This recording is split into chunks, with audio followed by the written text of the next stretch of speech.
So thank you for doing this with me, Cornelia. We are live now with Cornelia Murr for Modern Frequency. And Cornelia, you're going to be doing some dates in New York City, but before we get to that, I want to get to the nitty gritty. You are originally from London, right? Yeah, I was born there. So I only lived there as a young child, but I was born there and I lived in England until I was like 6 years old and have spent a Okay. lot of time there since. So And you're on the West Coast now? I am right now. Yeah. I'm leaving tomorrow, doing a lot of bouncing around right now, but I have been out here for a little while.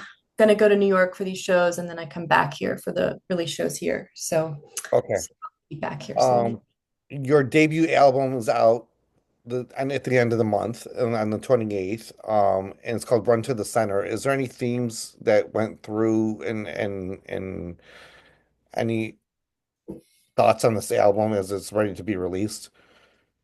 So it's my second album, actually. The first one came out in 2018, so it's been a really long time trying to get this next one out, trying to Yeah. get it. There were many different iterations of it in the past years, and so on one hand, I just feel like relief that it's finally coming out. And I'm really proud of it. It was produced by Luke Temple, who's an old friend who I always wanted to work with. There's a lot of kind of full circle feelings about this album. I think there's sort of always is some of that when you finish a big project. But with this one, yeah, I met Luke in my early 20s and we actually did start working on some music together back then, but it didn't really come to fruition. And so then many years later, it was just felt really kind of meant to be that he was living near where I was living in LA a couple of years ago when we started making it. And anyway, it was a great collaboration with him that felt satisfying after all these years knowing him. Um, Gosh, I mean, the title has various meanings, and I don't want to define it too much for anyone else. I want people have their own experience, but it comes from, on the one hand, there's like this sort of tangible thing that it speaks to, which is that I happen to be suddenly, very surprisingly, spending all this time fixing up this old house in the middle of the country, the like exact middle of the 48 states, which is in an extremely rural part of Nebraska.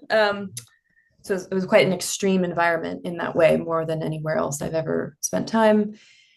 And like I said, it was a surprise for a number of reasons I won't get into that I found myself there when I was kind of actually thinking of all of these other, thinking of moving back to London or thinking of moving back to New York. I was trying to decide what to do with my life and feeling in a lot more pressure and urgency on these big decisions, like where to live and who to be with and whether to have a family or not. And all these kind of lofty questions felt like they were weighing on me very heavily because I'm 35, and also the state of the world just feels really intense, and Sure. um, a whole host of reasons. But so instead of going to anything that I thought I wanted in the sort of dizzying array of like choices, things that were pulling me, I ended up somewhere that I never thought I wanted to be. But it was kind of like a place to survey my life and what, what's out there, like sort of felt like a neutral place to center oneself, I guess. So the title of the record is Run to the Center. So that's part of it, like the place, but it's not really about that place. It's like that's one element of it. But I guess, like I just said, it's yeah, about trying to kind of get to the point, realizing that life is finite and you can't walk down every single road, and sort of waking up to that and trying to get really honest with yourself is what I think this record is about. Okay. You recorded it in Nebraska, is that correct? Right, you wrote and recorded it in Nebraska. Partially, yeah. The bulk of it was made in my last few months in LA. I lived in LA for about 8 years, and towards the end of my time properly living here, I started working with Luke. We made most of it in the LA area, and the band stuff was recorded out here. But then I did move out there the summer of, I think it was 2023. I get my years mixed up now, but Luke ended up coming out, which was really cool, to visit in this town that's like quite a trek to get to. It's far away from any airport. It's like it was awesome that he came out, and he was curious, and we finished the arrangements in this house that was like barely livable, that I just started sort of fixing up and had a long ways to go on it. So we were like kind of camping in this house and finished the arrangements, and then I did vocals there alone. So yes, it was finished there. And some of the songs, you're right, there were like a couple songs that were written. I was going out to visit to begin work in those sort of around the same time that I was starting to make the record. So a few of the songs kind of came out while doing like manual labor on the house. Yeah. Like while sort of focused on a task like stripping wallpaper. I found that, yeah, sometimes that allowed songs to kind of say hello very Yeah, easily. and come through. Yeah, yeah. Yeah. Yeah. Um, Luke Temple, you mentioned him a couple of times. He worked with Adrian Lenker of Big Thief. Mhm. So, Yeah. what was the experience like working with him altogether? It was great. It was very different. I haven't worked with a ton of producers. I self-produced an EP, and then Jim James produced my first record. So yeah, I mean, I guess I've worked with Jim, and I've made a single with this guy, Ben Babbitt. But so basically, everyone's different. Everyone has a different process, of course. Luke works fast and makes decisions fast. I mean, we did together, and I have a tendency to move very slowly and make things very like overwrought. And so that was good for me to kind of just like sort of plow through. And yeah, I mean, some of the songs that I brought to him, I'd been sitting on for a really long time. And then some of them came out, like I said, kind of like out of nowhere while we were working together. But then a few things I brought to him were like not even finished songs, which I've never done before. I've never brought in like an idea and then sort of like open the gates for someone um, to walk into it with me. So that was good for me. I can be a little precious or controlling. So yeah, yeah, it was great working with Luke. Great. He's worked with so many people these days. He's killing it. How has your confidence grown since your debut EP, actually, which was a while ago, as you said? Yeah, it was an LP, but No, yeah, that was fine. It doesn't matter. Um, that came out, yeah, in 2018, as I said, and but you said you put together an EP as well, correct? yes, sorry, yes. After that, I guess yes, there was an EP. Excuse me, Okay, in I think it was 2022 that came out. gotcha. Yeah, So, all of these have been different chapters of hopefully more confidence, but I don't know if that's always true. has your like songwriting abilities and capabilities, changed through each project or not? Um, that's a good question. The songwriting process remains as elusive to me as ever. So, and it's not something that I can just, I mean, I have my ways, of course, but it's not something that I feel I can ever say, like, this is how it works for me. It's always surprising. Like I said, on the record that's just about to come out, there's like such a wide spectrum of like where the songs came, the nature that the songs came to me was all very different. Sometimes they take forever, and I'm not more efficient, I don't think. I think I'm just the same. And I go through periods of not writing at all, and then it usually sort of comes in a phase sort of all at once. But it's all over the place. Yeah. It's totally a mystery to me. Very cool, very cool. You have such a like retro psychedelic vibe to your style, your music. Like, who was an influence on you growing up? And then you kind of remind me of like Tori Amos meets Sarah Bareilles meets Cool. Paula Cole a little bit. Oh wow, cool. I haven't Yeah, heard I some. don't know. I don't know what I can't pinpoint it, but it's very cool. I think it's Thank a very you. cool style. Who are your influences? Well, today I was listening to a whole bunch of Kate LeBon. I love her so much.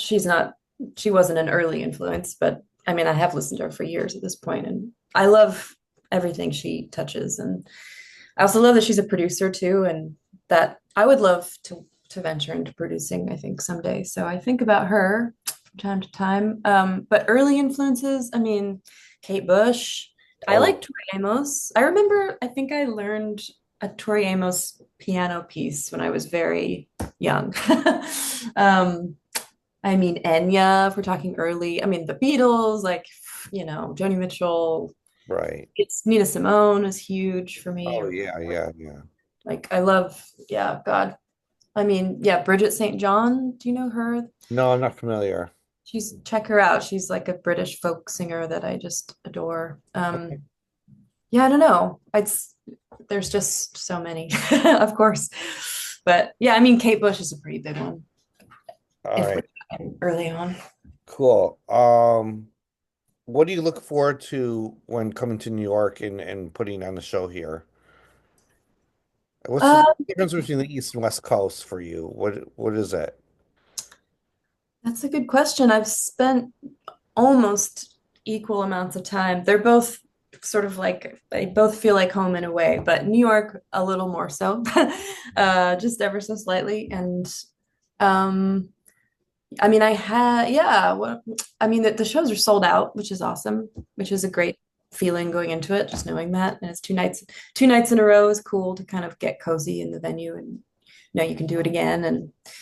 And but yeah, I think New York, I guess I'm contradicting myself, but it is sort of home and there seems to be just even like the stats on Spotify or whatever. It's like there's just a lot of listeners there, maybe a little more than more than anywhere else. So Interesting. how's you feeling? That's really interesting. Let's see. Where are you, by the way? I'm based in New York. I'm based Oh, in New you York. are. Oh, yeah, that's right. Okay, Yeah, yeah, cool. yeah.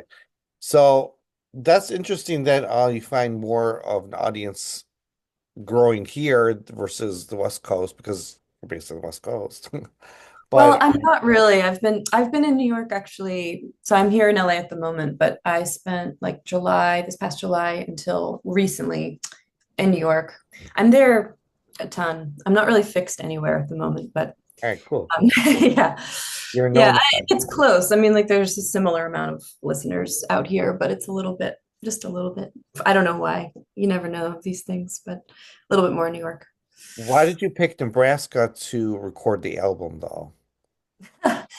Um, I certainly wouldn't have under normal circumstances. It was just a strange twist that came into my life that I was able to take on this project of fixing up this very much abandoned old house that needed a ton of work and but was kind of it was like extremely affordable and because it's way out there and it I think because I've moved so much it felt like an opportunity to have like some form of stability. And it is that for me still. It's like an address that, I can keep for at least for as long as I, have it. So that was why. It was just that I was out there and, and like the environment affects what you're thinking about. And that was just a time where I happened to be like, it's a very extreme environment of hardly any people and wide open skies and endless prairie. And so I was just kind of in the headspace of that place. Yeah, I'm sure you were influenced by the environment as well. Yeah. Yeah, that's And very. like the contrast of it to the rest of my life. That was kind of yeah, what was going on. What are your favorite songs off the album and why? Do you have any, or is it the whole album, or I does it mean, change from day to day? yeah, I think it changes around. I think because we've put out a lot of singles, like I've not done this before. We've actually put out I think 5 singles at this point, so that's half the album. So maybe because of that, I'm excited about naturally the ones that haven't come out yet, which is mostly side B, just how it worked out. And I mean, like traditionally speaking, side B gets a little more perhaps like almost like the nighttime, like a little more mysterious or experimental. Not always, but I feel like that's true in this case on this record. And so yeah, there's a couple songs on side B that I don't know if they're my favorite, but I do feel like the piece is a whole. I hope it feels like a whole piece and sort of like a cycle of, it starts somewhere and it kind of, I don't know, comes full circle. But yeah, some of the stranger ones are on side B, like a song called Spiral of Beauty. I'm excited. I'm curious what people are going to think of it, I guess, because it's a song I've had for a long time. Knocking around, it's a weird song. It's like a little jazzy, strange time signature, um, and just very, very unusual. It feels really like me. Like, oh, I don't, that's me. Like the weird thing is staring back at me. I don't know. Um, so yeah, that one. There's another song called Layaway that it's also side B. That's a long, kind of a long song, and another. It might be sort of a challenging one for people. I don't know, but it's also very, I think, unusual, and there's a lot of parts, and but it's just getting at some complex themes, the lyrics in both of those songs. So I guess I'm just curious if they work for people. Cool, cool. So we're going to be seeing you at Union Pool, Yeah, and that's going to be at the end of this month. yeah. The shows are February 27th and 28th. Oh, You're so it's gonna right around come. the record release. Yes, I Yeah, hope to be there. I hope to be there. cool. Thank you for your time. I appreciate it. Thank you so much. And we'll be seeing you soon. Okay, see you there. Thank you. Bye. Bye.